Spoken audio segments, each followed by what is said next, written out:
आहे की नाही? आपल्याला जुगार खेळायला काय देतात ते प्रोत्साहन देतात. आपलं भागवत राहतं नंतर आधी आपल्याला निमंत्रण असतं काका की जुगार खेळा, रमी खेळा, या आमच्या. हा कलीचा महात्म्य आहे. कशाचं महत्व आहे? द्योतम पानम स्त्रिय सोनु यत्राधर्मश्चतुर्विधा. मग कलीने ते 4 ठिकाणं दिले, पण त्या कलीने विनवणी केली पुनश्च याच्च मानाय, एक ठिकाण चांगलं राहिला द्या. म्हणून जात रूपम अदात प्रभू, जे धर्माने मिळवलेलं सोनं आहे त्या सोन्यात तू राहायचं नाही, पण अधर्माने मिळवलेल्या सोनात धनात तू राहायचं. म्हणून अधर्माने मिळवलेलं धन त्याच्यात वास्तव्य कोणाचं असतं? कधीच. आता परीक्षित राजा रथ बोलवता झाला, रथ आला, त्या रथामध्ये गाईला बैलाला टाकलं आणि परीक्षित राजा त्या कलीला खबरदार करून त्या रथाच्या पाठमोरा निघाला. आता थोडस माझ्याकडे बघा ऍक्शन म्हणून. परीक्षित राजा पुढे गेला आणि कलीने तलवार उपसली. कोणी? आणि पाठमोर या परीक्षितीला तलवार दाखवली. कोणी? कली काळ. कोणी? काळाबरोबर युद्ध आहे. त्या काळाने सांगितलं, अरे परीक्षिता, मला राहायला 4 ठिकाणं देतोस का? अरे जा, या कलीचा पहिला घास तू असशील. पहिला प्रयोग कोणावर होईल? तुझ्यावर. तू काळाशी लढायला निघालास. थोडं थांब, योग्य वेळ येऊ दे. तुझ्यापासूनच नारळ पडतो. गोपाल कृष्ण. आणि एक दिवस संधी मिळाली. परीक्षित राजाने एक दिवस डोक्यावरती मुकुट घातला जरासंधाचा. पूर्वीच्या काळी अशी परंपरा होती, ज्याच्याकडनं ज्याचा वध झाला त्याला मी मारलंय याची खूण पाहिजे की नाही काहीतरी पुढच्या पिढीला सांगायचा. म्हणून 3 गोष्टी घेण्याचा अधिकार होता: शस्त्र, रथ आणि मुकुट. म्हणून सगळ्यांचे शस्त्र, रथ आणि मुकुट कोणाकडे होते? सगळ्यांनाच मारलेलं ना महाभारताच्या युद्धात. आज जरासंधाचा मुकुट घातला आणि जरासंध अतिपापी, पापी, लघु पापी, महापापी आणि म्हणजे गुड बेटर बेस्ट म्हणतात की नाही, हा हायेस्ट दर्जाचा पापी होता. आता हा काय पापी होता मी नंतर सांग. एवढंच सांगतो, याने असंख्य गर्भपात केले. काय केलेलं? पण असो, आत्ताचा विषय तो पापी आहे. आणि पापी माणसाचा मुकुट डोक्यावर घातला, परिणाम रोज देव दर्शनाला, देवांच्या दर्शनाला, संतांच्या दर्शनाला, विविध देवालयांमध्ये जाऊन दान धर्म करणारा परीक्षित त्या दिवशी शिकारीला निघाला. आहे संस्कृत मध्ये, पण वापरतो मराठीत आपण म्हण विनाशकाले. संस्कृत म्हण आहे पण वापरतो कुठल्या भाषेत? त्या दिवशी तो शिकारीला गेला. शिकार तर मिळाली नाही. 12 वाजले, भूक लागली. क्षुधावंत, तृषावंत, क्षुधा म्हणजे भूक, तृषा म्हणजे तहान, व्याप्त झालेला परीक्षित राजा शमीक ऋषींच्या आश्रमामध्ये गेला. कोणाच्या? आणि शमीक ऋषी ध्यानस्थ बसलेले पाहिजे. आता आज डोक्यामध्ये कोण होता? मुकुट. पापी माणसाचा. पापी माणसाच्या सोन्यात मुक्काम कोणाचा? आणि तो कधी मुकुटातनं कुठे गेलेला? डोक्यात गेलेला. ब्रह्म समाधी लागलेल्या शमीक ऋषींवरती शंका घेतली, समाधी खरी का खोटी? शंका. म्हणून जवळच वनप्रदेश होता. एक मृत सर्प होता. तो सर्प बाणाच्या टोकाने उचलला आणि त्या शमीक ऋषींच्या गळ्यामध्ये घातला. समाधी खरी होती म्हणून शमीक ऋषी विचलित झाले. आता ज्याची समाधी खरी आहे तो खऱ्या नागाने विचलित होत नाही. एकनाथ महाराजांचं उदाहरण. एकनाथ महाराज गाई चरायला घेऊन गेले. उन्हाचा कवळसा आला म्हणून फणा कोणी धरला? नागाने. माहितीये का कथा? वेळ प्रसंग आला तर सांगेन. इथे मृत सर्प आला. शमीक ऋषींना काही वाटलं नाही. ते ब्रह्मानंदात निमग्न होते. परीक्षित राजाच्या लक्षात आलं समाधी खरी आहे. तिथून तो निघाला पण घातलेला सर्प काढायचा विसरला. आणि रथात बसून निघाला. रथ आश्रमाच्या बाहेर जाणार इतक्यात कौशिकी नदीवरनं स्नान करून शमिक ऋषींचा पुत्र शृंगी ऋषी येत होता. कोण होता? होईत शृंगी, शमिक ऋषींचा पुत्र शृंगी. असं म्हटल्यावरती असं वाटतं की शमिक ऋषी म्हणजे 50 वर्ष आणि शृंगी म्हणजे 15-20 वर्षाचा मुलगा. छे छे छे छे छे. तुम्हाला समजलं तर पहा, नाही तर सोडून द्या. परीक्षित राजाच्या या कथेच्या आधी 30 वर्ष भगवंत निजधामाला गेलेले. भगवंत निजधामाला जाण्याच्या आधी 125 वर्ष 1 महिना 16 दिवस पृथ्वीवरती राहिले. भगवंत पृथ्वी तलावर जन्माला येण्याच्या आधी 8,34,000 वर्ष द्वापर युगाचे झालेले. द्वापर युग होण्याच्या आधी त्रेतायुग होतं. त्या त्रेतायुगामध्ये 16,000 वर्ष श्री रामचंद्र या भूतलावर राहिलेले आहेत. श्री रामचंद्रांनी अवतार समाप्ती केल्यानंतर 11,68,472 वर्ष त्रेतायुगाचे शिल्लक होते. एवढं सगळं ज्यांनी डोळ्यांनी पाहिलेलं आहे त्यांचं नाव काय? शृंगी ऋषी. तुम्ही म्हणाल गुरुजी तुम्ही हे कसं काय सांगितलं? तर पुत्र कामेष्ठी यज्ञ राजा दशरथाने ज्या ऋषींकडनं करून घेतला त्यांचं नाव काय? शृंगी ऋषी. गीत रामायणात गदी माडगुळकर लिहितात ऋष्य शृंगाने यज्ञ मांडला. म्हणजे त्यांनी पूर्ण राम बघितला, पूर्ण कृष्ण बघितला आणि रामकृष्णांमधलं 2 युगांचं काय बघितलं? साधर्म्य बघितलं. आता किती अधिकारी असतील ते की रामाला जन्म देणारे. राम ज्यांच्या यज्ञातनं प्रगट झाला ते किती श्रेष्ठ असते. त्या शृंगी ऋषीने माझ्या वडिलांच्या गळ्यात मृत सर्प घातला. त्यांची समाधी खरी आहे का खोटी हे तपासण्यासाठी त्या परीक्षित राजाला शाप दिला. काय शाप दिला? कौशिक्याप उपस्पृश्य.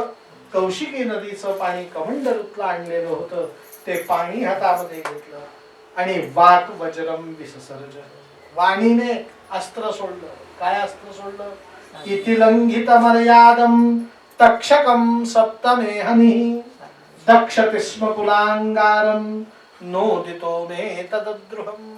हे कुलकलंकी कुलांगार परीक्षित राजा, माझ्या वडिलांचा अधिकार नसताना तू परीक्षा घेण्याचा प्रयत्न केला. तुम्ही कोणाची परीक्षा कशी काय घेऊ शकता? परीक्षा घेण्याचा काय पाहिजे? अधिकार पाहिजे. अधिकार नसताना परीक्षा तू घेतली. म्हणून जा आजपासून माझ्या वडिलांच्या गळ्यात जो तू मृत सर्प घातलास ना त्या मृत सर्प प्रजातीचा राजा तक्षकनाग तुझ्या जवळ येईल आणि तुला 7व्या दिवशी दंश करेल. का बरं दंश करेल? इति लंघित मर्यादम. तुम्ही तुमच्या मर्यादेचं काय केलं? कुठेही मर्यादा घातली पाहिजे. एकच उदाहरण देतो. गाडी चालवताना वेगाची काय पाहिजे? मर्यादा.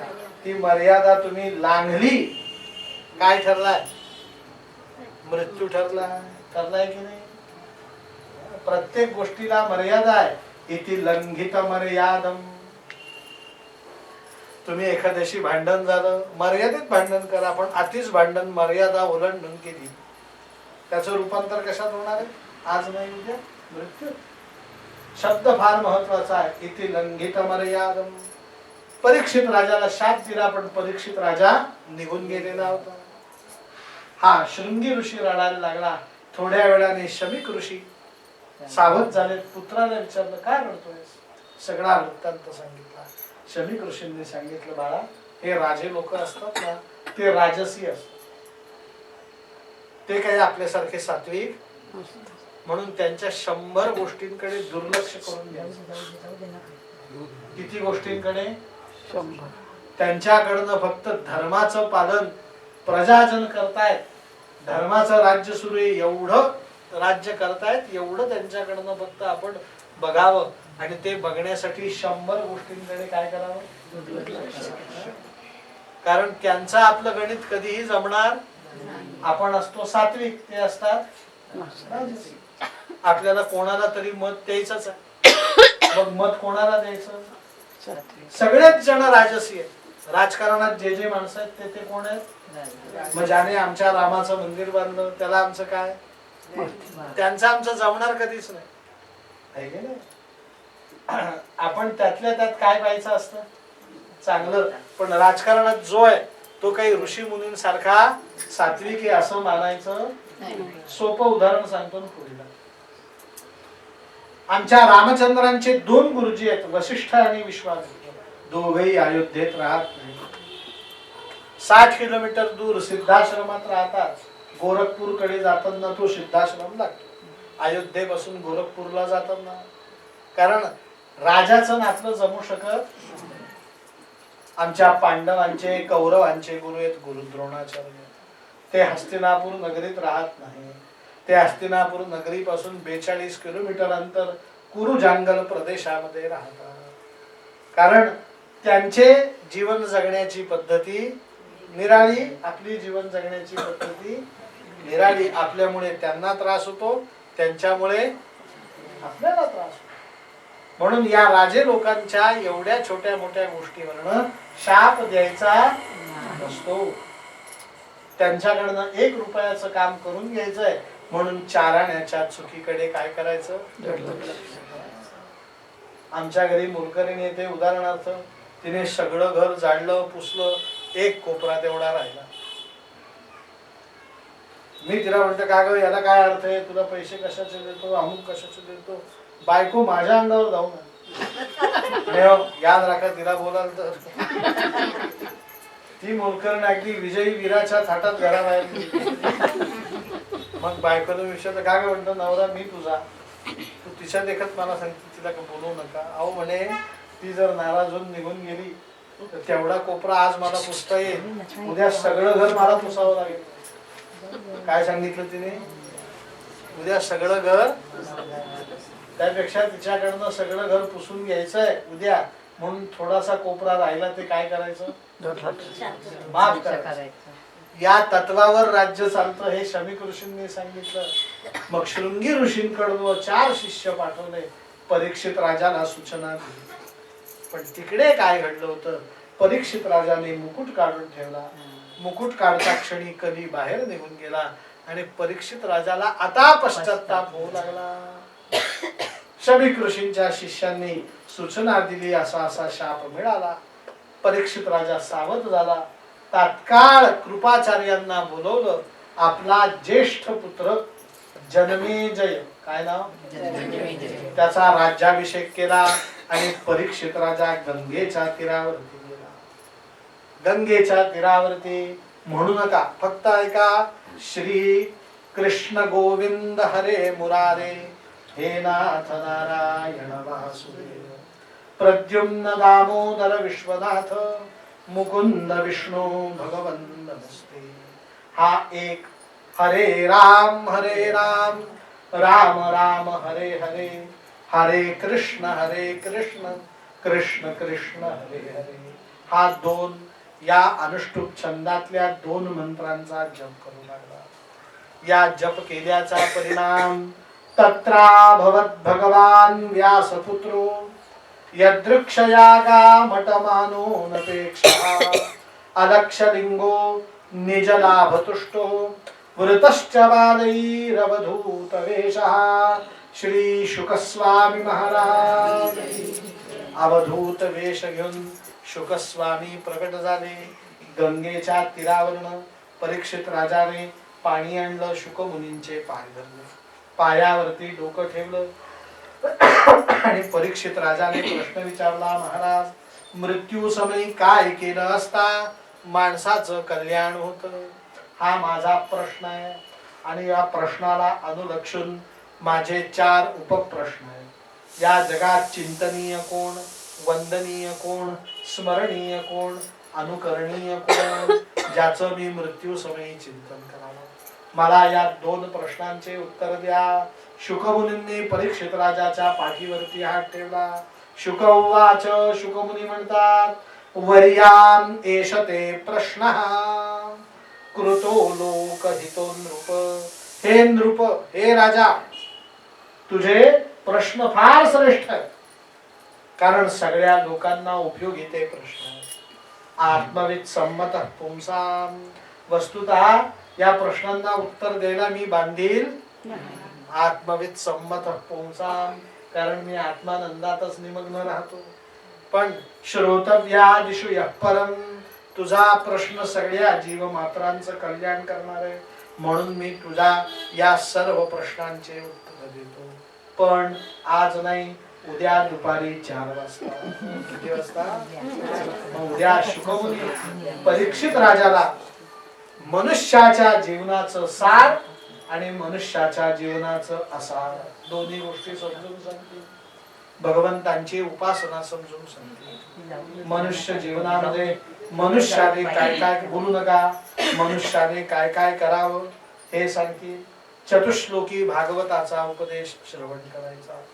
चतुश्लोकी भागवत झालं की जय विजयाला मिळालेला शाप, हिरण्याक्ष हिरण्यकश्यपू दैत्याचा जन्माची कथा, वराह अवतार आणि सरते शेवटी कपिल मुनींचा अवतार ऐकून उद्याची कथा समाप्त करायची.